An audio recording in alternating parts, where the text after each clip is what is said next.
Welcome to our channel. Today, we embark on a journey through the life of Abraham, a man whose faith and obedience led to remarkable blessings. Join us as we explore 5 key moments in his life, and be sure to like and subscribe for more inspiring content. Divine Call and Covenant. In the land of Ur, amidst the bustling city life and pagan worship, there lived a man named Abram. He was known for his righteousness and faith in the one true God, Yahweh, in a time when many worshipped idols. One day, as Abram went about his daily life, Yahweh spoke to him, saying, "Leave your country, your people and your father's household and go to the land I will show you. I will make you into a great nation and bless you. I will make your name great, and you will be a blessing. I will bless those who bless you, and whoever curses you I will curse, and all peoples on earth will be blessed through you." Abram was stunned by this divine call. He knew leaving his homeland would be a monumental task, but he trusted in the promise of God. With unwavering faith, Abram gathered his wife Sarai, his nephew Lot, and all their possessions, and set out on a journey to the unknown land of Canaan. As they traveled, Abram faced many challenges. They encountered harsh deserts, hostile tribes, and the uncertainties of the journey weighed heavily on them. Yet, Abram remained steadfast, trusting in the Lord's promise. Along the way, Abram built altars to worship Yahweh, acknowledging his guidance and protection. Finally, after a long and arduous journey, Abram and his family arrived in the land of Canaan. Yahweh appeared to Abram again and said, "To your offspring I will give this land." Abram, filled with gratitude and awe, built another altar to worship the Lord. The journey of Abram, later known as Abraham, serves as a testament to the power of faith and obedience.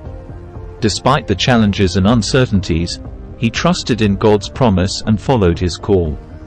Through Abraham, God established a covenant, promising to bless him and make his descendants a great nation. Abraham's journey marked the beginning of a legacy of faith that would impact generations to come. Barrenness and belief. As years passed, Abraham and Sarah, formerly known as Sarai, faced a heartbreaking reality: they remained childless. Despite God's promise to make Abraham a great nation, Sarah was unable to conceive, and both of them were well advanced in age. One day, as Abraham pondered the future of God's promise, Yahweh spoke to him again, saying, "Look up at the sky and count the stars. If indeed you can count them, so shall your offspring be." Abraham, in awe of God's faithfulness, believed in him, and it was credited to him as righteousness. Sarah, overhearing the conversation from her tent, chuckled to herself at the idea of bearing a child in her old age. But God, who heard her thoughts, responded, "Is anything too hard for the Lord? I will return to you at the appointed time next year, and Sarah will have a son." True to his word, Sarah conceived and bore a son, just as God had promised. They named him Isaac, which means laughter, as Sarah had laughed at the idea of bearing a child in her old age. Isaac became the fulfillment of God's covenant with Abraham, a symbol of God's faithfulness and the power of belief. As Isaac grew, Abraham and Sarah marveled at the goodness of God. They understood that their journey was not just about physical relocation but also about spiritual growth and trust in the Almighty. Their faith had been tested and proven, and they knew that God would always be faithful to his promises. The story of Abraham and Sarah reminds us that God's timing is perfect, and his promises are true. Despite our doubts and circumstances, if we trust in him, he will bring about the fulfillment of his plans in our lives. Sacrifice and surrender. Isaac grew into a strong and obedient young man, bringing joy to Abraham and Sarah in their old age. However, one day, God tested Abraham's faith once again. He called out to Abraham, saying, "Take your son, your only son Isaac, whom you love, and go to the region of Moriah. Sacrifice him there as a burnt offering on a mountain I will show you." Abraham was deeply troubled by this command. How could God ask him to sacrifice his beloved son, the fulfillment of God's promise? Yet, Abraham's faith remained steadfast. Early the next morning, he took Isaac and 2 servants and set out for the mountain. As they journeyed, Isaac asked his father, "The fire and wood are here, but where is the lamb for the burnt offering?" Abraham replied, "God himself will provide the lamb for the burnt offering, my son."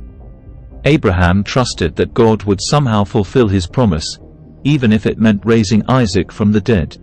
When they reached the mountain, Abraham built an altar and arranged the wood. He bound Isaac and placed him on the altar, ready to sacrifice him. But just as Abraham raised the knife, the angel of the Lord called out, "Abraham! Abraham, do not lay a hand on the boy. Now I know that you fear God, because you have not withheld from me your son, your only son." Abraham looked up and saw a ram caught in the thicket by its horns. He took the ram and sacrificed it as a burnt offering instead of Isaac. Abraham named the place, "The Lord will provide," as it was a testament to God's provision and his unwavering faith. God blessed Abraham for his obedience, reaffirming his promise to bless him and make his descendants as numerous as the stars. Abraham returned home with Isaac, their faith strengthened and their bond deepened by the experience. The story of Abraham's sacrifice demonstrates the ultimate test of faith and the rewards of trusting in God's plan. Covenant confirmation. After the dramatic events on Mount Moriah, Abraham continued to walk in faithful obedience to God. He and Sarah lived out their days in the land of Canaan, witnessing the fulfillment of God's promise in the form of their son Isaac and the growing prosperity of the descendants. One day, as Abraham sat outside his tent, God appeared to him in a vision. He said, "I am God Almighty. Walk before me faithfully and be blameless. Then I will make my covenant between me and you and will greatly increase your numbers."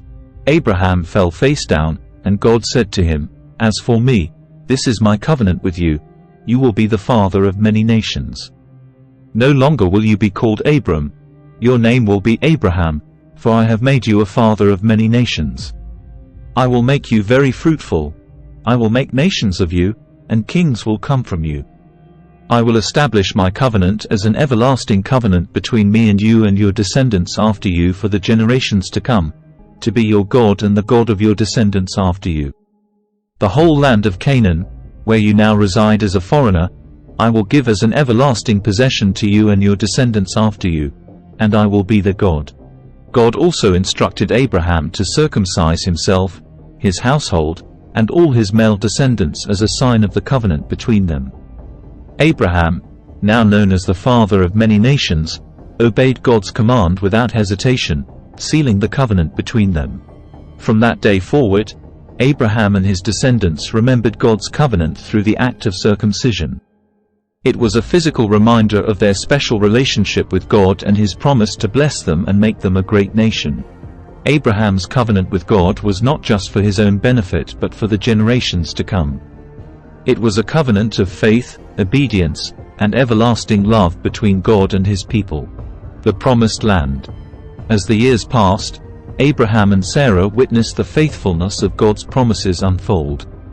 Isaac grew into a man of character, and Abraham's descendants began to multiply, just as God had foretold. Yet, the land of Canaan, the promised inheritance, remained in the hands of others. Abraham, now advanced in age, called his eldest servant and said, "Swear by the Lord, the God of heaven and earth, that you will not get a wife for my son from the daughters of the Canaanites, among whom I am living, but will go to my country and my own relatives and get a wife for my son Isaac." The servant swore to do as Abraham had asked and set out on a journey to find a suitable wife for Isaac. God's hand was evident in the servant's journey. When he arrived at the town of Nahor, he prayed for a sign, asking God to show him the woman chosen to be Isaac's wife. Rebekah, the granddaughter of Nahor, Abraham's brother, came to the well to draw water. The servant approached her, and she offered him and his camels water, fulfilling the sign he had asked for. Rebekah agreed to accompany the servant back to Canaan to marry Isaac. When Isaac saw her, he loved her, and she brought comfort and joy to him after the loss of his mother, Sarah.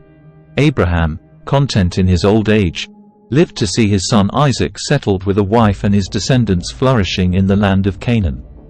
He passed away at a ripe old age, knowing that God's promises had been fulfilled. His faith had been rewarded, and his legacy of trust in God lived on through Isaac and his descendants.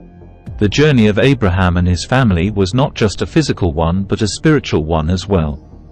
It was a journey of faith, obedience, and trust in the promises of God, a journey that led them to the fulfillment of God's covenant and the realization of his blessings in the promised land.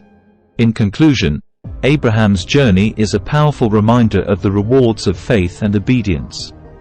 His story inspires us to trust in God's promises, no matter the obstacles. If you found this video inspiring, don't forget to like and subscribe to our channel for more content on faith, history, and inspiration.